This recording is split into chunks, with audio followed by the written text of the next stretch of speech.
Yo, what up? Welcome to another episode of the Oakland Warriors podcast. I'm Patrick, and I am joined once again by my friend Aram. Aram in Toronto. That's I guess what I'm going to call you. Yeah. For a while. And we just finished watching the Warriors beat the Raptors by 1 point. How did that feel? That felt good. You know, they were making runs. They were up by 15, and it was just getting chipped away, and I was getting pissed off. I don't know why, but I really wanted this one, just because you just knew Raptors were going to throw out the janky defense. They're going to try to lock him up, and maybe as you know, Fitz and Kalena Azubuike are in my head, being supreme homers, but they're doing the same shit that they did in the finals, right? So I really wanted this. Steph had a horrible game, but you know what?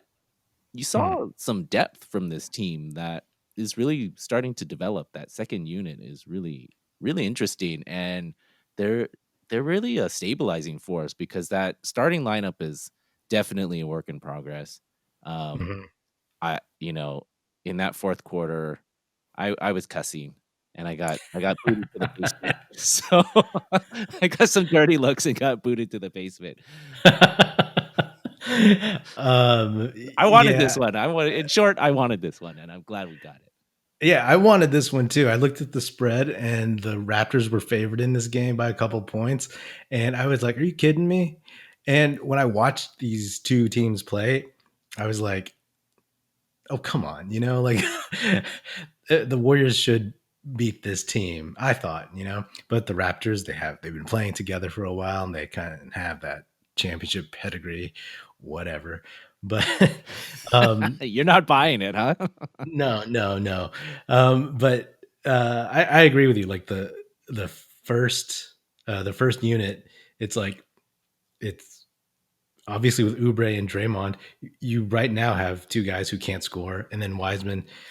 Sometimes he just goes through his rookie mistakes and he looks confused a little bit and whatnot. But and Wiggins usually up and down, but he's been pretty consistently up lately. And yeah, that second unit, man, like I like Pascal a lot as a small ball center. He's just bully ball, and he is one of the only guys on this squad who I think can just literally go get a bucket. Yeah, he's he'll pump fake or he'll just force his way to the basket and get fouled or whatever. But and on that second unit, he has the license to do that. Like they want him to do that. They need him to do that.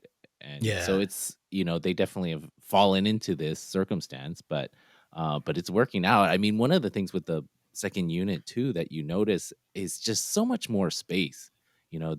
Part of it is like they have better shooters out there with Mulder and Lee and Wanamaker, but just that starting lineup is just so crunched. I mean, they are bigger, like physically bigger. So just optically on the screen, it does look like there's less space because they're bigger. But man, the space of the shooters that they provide, it makes a big difference. And it allows Pascal to have more space to operate in too. Oh yeah, totally. It's funny that now after like 2 games where Wanamaker has actually hit 3-point shots, we can say he's like a good shooter. Well, the stats bear it out, Like I mean, we're still waiting for the regression to the mean for Oubre. Like at this point, we're just like, please hit 33%. Like that would be amazing because that means he would be. I don't know what the numbers would be, but that would mean he would be hitting 45% the rest of the season or something like that. But Right. One thing also about the second unit and Pascal on that squad is that it really, I think it makes Andrew Wiggins feel better because he does not have to be the only one who has to create and score.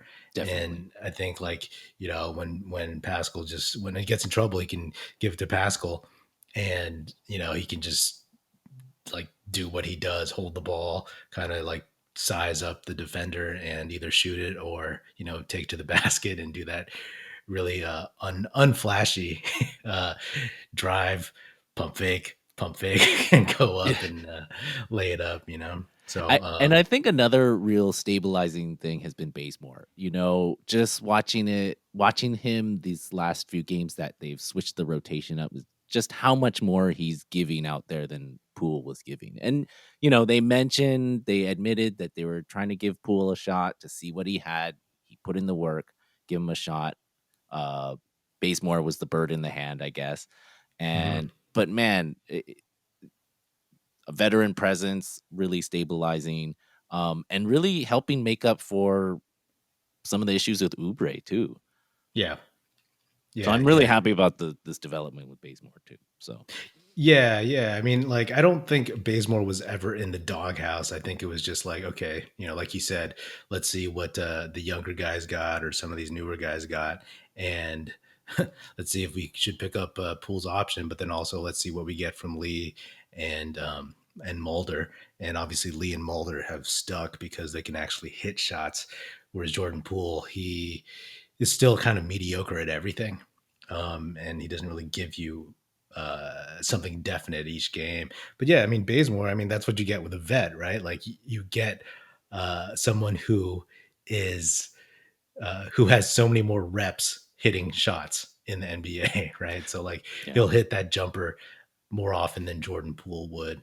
And you know, his defense and his energy, and he knows his role too. You know what I mean? Like he's not trying to do too much. He plays the way he knows how to play, that he's played for 9 years. I mean, I guess he didn't really play much at the beginning, so but he's been in the league for a long ass time. So I I've always thought that was a very cool pickup. And you know, people were saying before that like, oh, he's maybe not a Steve Kerr player, but like would they have signed him? You know?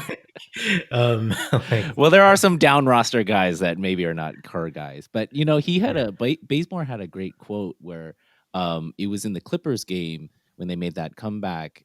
It was at the end of the third where Steph was just trailing behind him. He turned around and just kind of made this blind pass. And he was saying, you know, I played with Kyle Korver for a long time. So I knew Steph was going to be there, right? Like that type of shooter is going to do that kind of thing.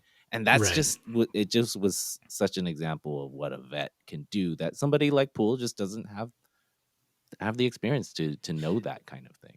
Exactly, exactly. Like at that moment with the ball in that spot, Jordan Poole probably would not know instinctually anything to do with it, right? Like you said, it's Bazemore just knew where to look, right? I mean, he looked behind him. You know what Yeah. I mean? Yeah. Yeah.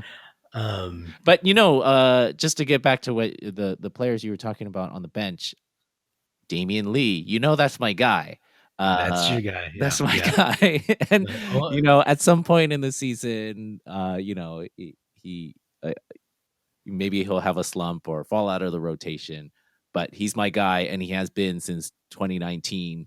I think he should have been on the finals roster. We'll talk about that someday. Uh, but you know, he was really stabilizing in this game too. Like, I mean, we've talked about the space, but he's really rounded into this really key rotation player, and 2 games now where he's essentially had the winning shot. yeah, and he is pretty clutch so far, and he's pretty comfortable. And I was very impressed that he swished both of those free throws. Yeah. I've never seen him take like game-winning free throws, which are obviously far more nerving than you know just taking a three in the flow of a game. So he switched those. I was like, okay, this dude is totally comfortable. And yeah, you're starting to see exactly what his role is. And I think, you know, sure, maybe he'll go in a slump, but you know, unless it's a terrible slump, unless it's like an Oubre-esque slump, I feel like he'll stick in the rotation, you know? And, Um, you know, he showed with those free throws, he showed with taking that shot both at the end of this game and in Chicago. He's not scared, right? yeah, We've yeah, seen so many players come through over the years who are just scared to shoot. Like they'll pass it back to Steph or Clay or whoever. Like, I'm not going to shoot, hot potato. And he's not scared. He's going to take that shot. yeah. Well, on that note, I did think about that before because there's no one else besides Steph to be scared of. Like there's no KD, Well, there's no yeah, no well, Clay. Where like if you miss the shot, then they'll get mad. And plus, there's a whole season where everybody got the shots, you know, and they're like, I'm just gonna chuck it, and now they're that's a hard habit to break. But no, I get what you mean. They need guys who look. I mean, look at Oubre. I mean, because he's been so cold, that dude is scared to shoot, or I won't say scared, but hesitant. You know what I mean? Like, yeah.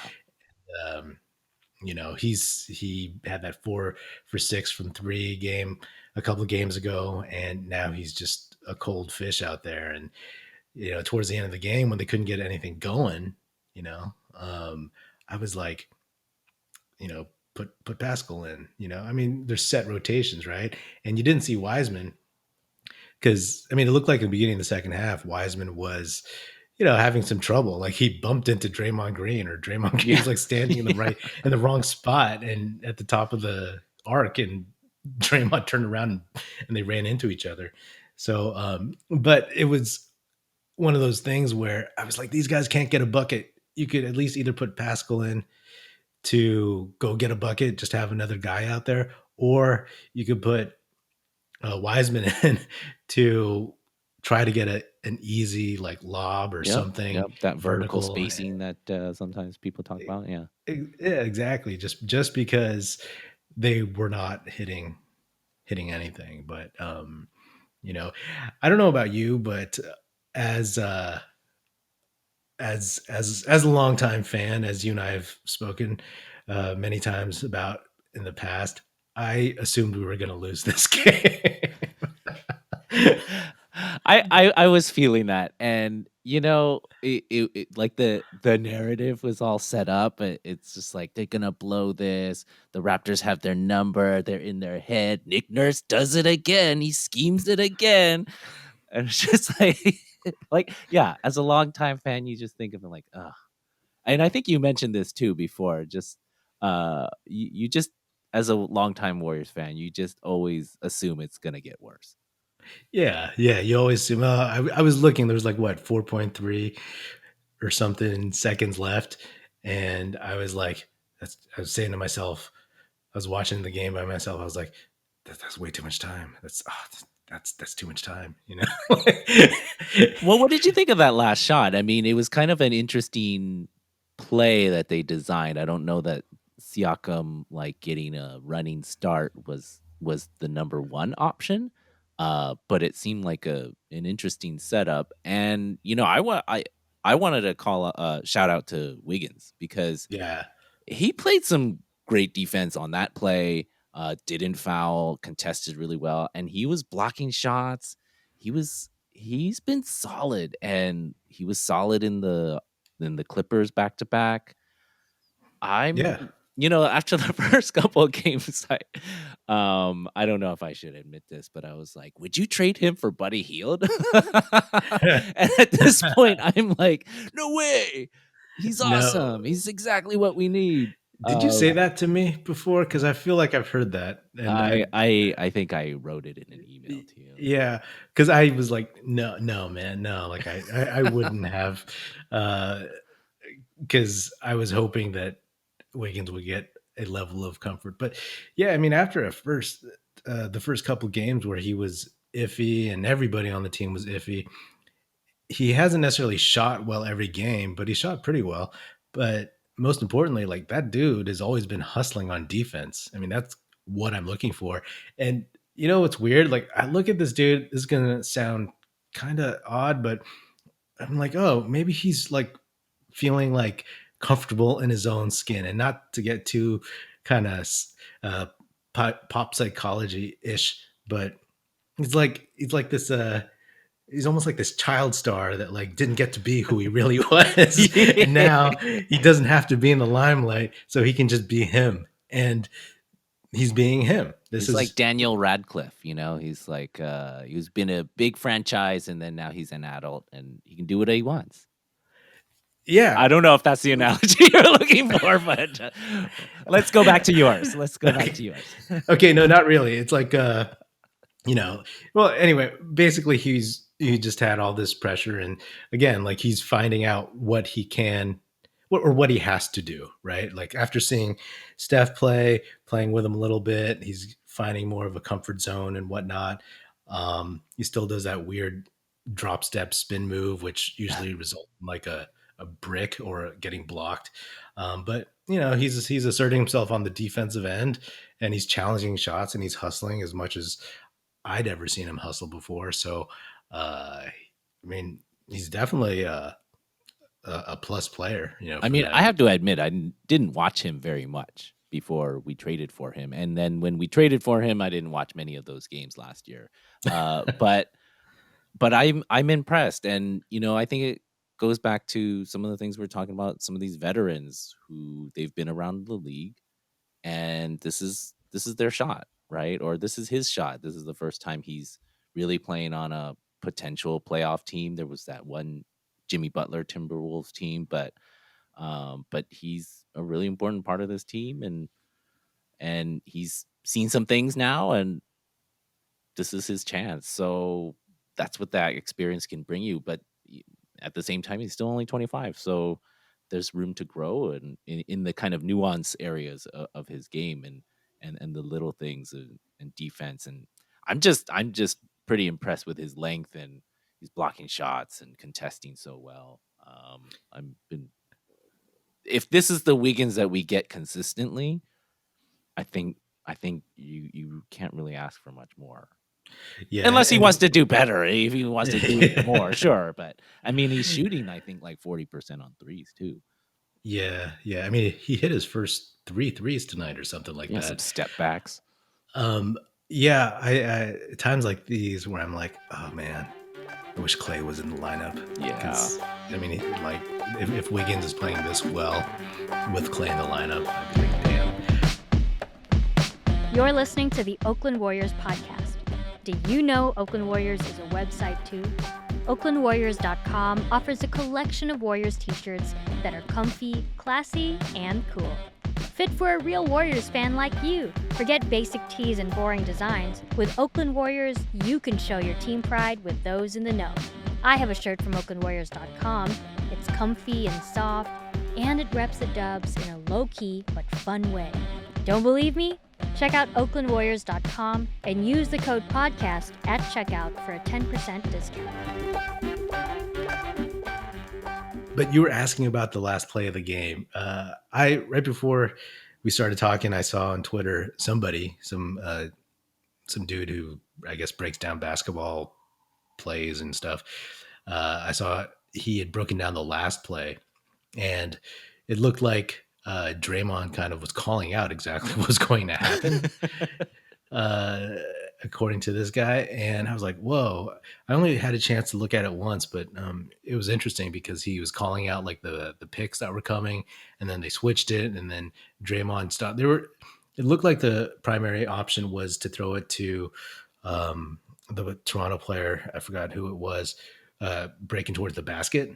And then I don't know what the second option was, but then like Siakam, I guess, was third option, and he got it. And I don't know. I was debating because I was like, yo, you're down by one. I just don't get. I mean, I guess I kind of do, but it's always weird to me when somebody doesn't go to the rack to try to get a layup or get a foul. Possibly because Draymond would have given help, you know. Hmm.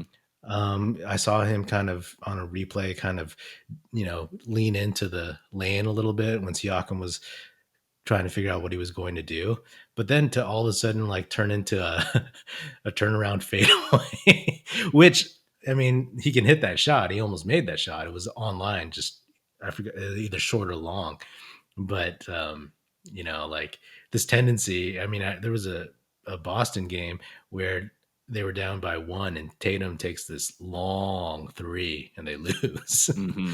I'm like, yo, I mean, what's I the was deal? surprised Lowry was the inbounder. I think that's their thing. I mean, that's what happened when in the bubble.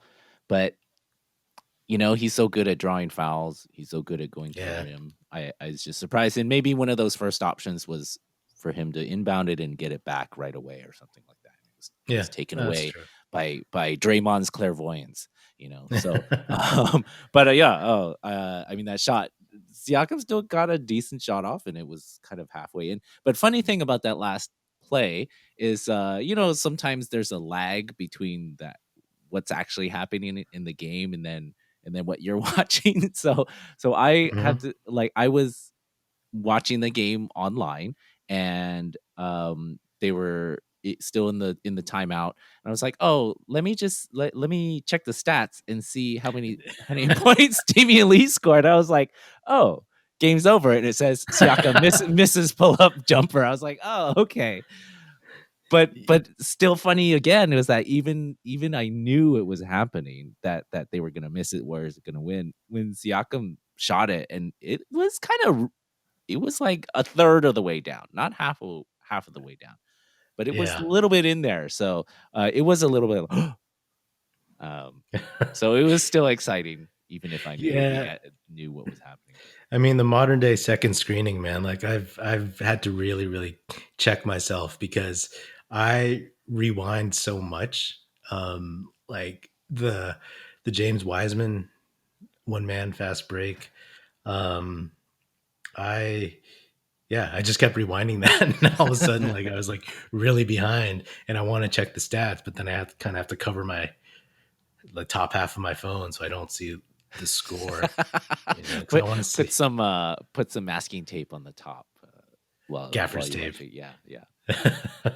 Painter's tape, something that doesn't stick. Man, think about a guy who will be so much better when Clay's back too. It's like, just think of how much space there will be for Wiseman to do those things next year, and his Yeah, handle yeah. will be tighter, his hands will be better. Yeah, man. Like, all the debate of Clay. I mean, we don't know, of course, like coming back from an ACL and an Achilles and how he will be defensively.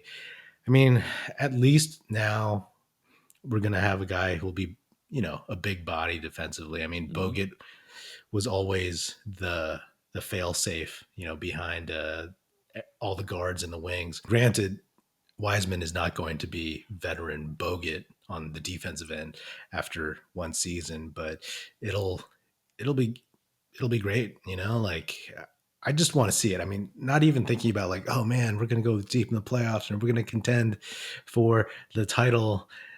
I just want to see that combination of players on the court and see what kind of basketball they play. You know what I mean? Just Yeah. from an aesthetic point of view, but on that point, like, one of my favorite topics, and I think one of the favorite topics of a lot of Warriors fans is James Wiseman. What do you think of his game tonight? He didn't play much in the second half, and you mentioned you were wondering if they should have put him in, but he had some nice moments, and it's I love that seal where he, put Siakam in the basket. I love that kind of one man break he had. So, all of these things are flashes, and we're seeing it. Mm-hmm. I'm still encouraged. I'm still encouraged. Yeah, I yeah. still do take a peek at some of the other top three picks too. Just Well, like it's just just checking, I just mean, to your checking. credit, you mentioned to me a couple days ago you check LaMelo, and I'm like, he'll be good, but I'm very happy with Wiseman. And then LaMelo goes off for a near triple double and then a I triple know, double, I right? know. But I'm still happy too. I'm still happy too. He's like the right. I think he's the right guy for us. All of those things are going to really tighten up his handle. His hands are gonna get better. mhm, He's gonna be dunking on people. He's just gonna get tougher. He's 19 years old. He's gonna get stronger. He's gonna learn the little tricks of putting elbows into people's ribs and stuff. mhm. So I'm not concerned. He seems like a great prospect. So Yeah. it's just lifetime Warriors fan. You just always you're expecting the worst, and you look outwards and just think about all the things that could have been. So Yeah, it's like he has a poor, mediocre game, and you're like, he's already hit his ceiling. like how's Denny Avdia doing? Yeah, I mean, his stat line was 17 minutes, 5 for 7, 7 boards, 10 points, 2 fouls. So that's not bad No. at all when he was in, and like he was effective. Just second half, like when they were getting blown out earlier in the season, it's like, yeah, let's play him as much as possible. But in these games where it's like, well, we need to close this game, let's put somebody in who we're sure can, not screw up on defense or wouldn't commit a ticky tack foul or isn't going to bump into Draymond. You know what I mean?